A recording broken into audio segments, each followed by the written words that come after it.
Yeah, what's up guys? Welcome back to my channel. Welcome back to Tech World. It's Benjamin once again. And today I'm going to be doing quite another interesting review. Like today is about the Phantom 9. It's a pretty slick phone. It's a nice phone. So I'm going to be telling you guys about my experience with the phone for the past few months. I've had it for a couple of months now. And I'm going to tell you guys what I actually like and what I dislike about the phone.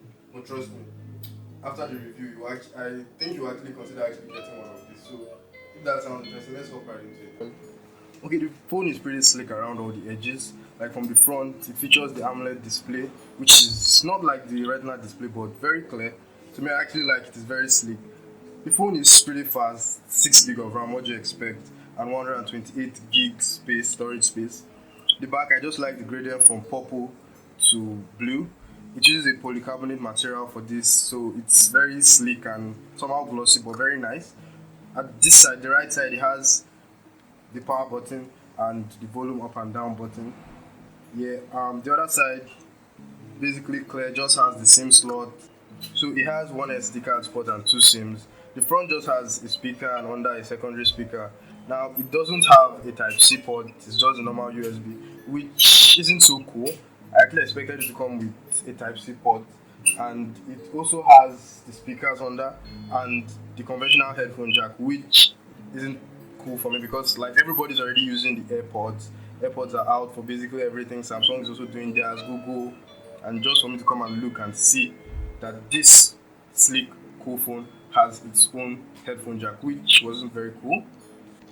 So yeah, I really like how sleek the phone was, and I'm a kind of person that I don't really like a lot of things covering my screen. So I just like how thin the bezels are all around.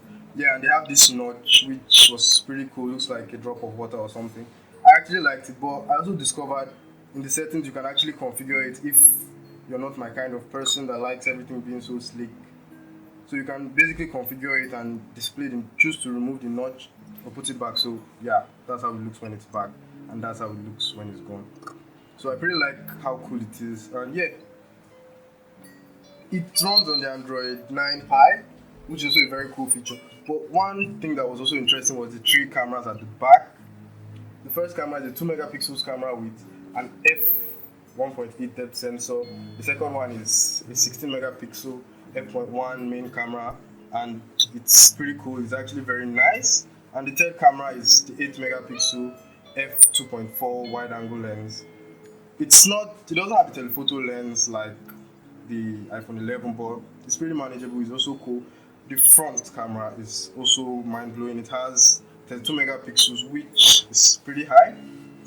Now, the battery of this phone is 3500 milliamp hour. That's 3500 milliamp hour.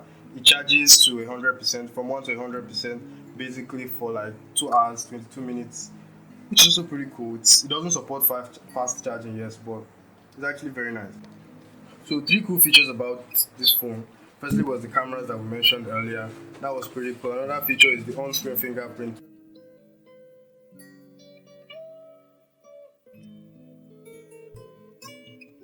which it took quite some time to set up, but after I set it up, it's very fresh and cool, quite responsive. Another cool feature is the dual light camera, which I would like to say is taking the position of the ambient light sensor, which is quite nice. Yep, the dual lights show and they are very fresh.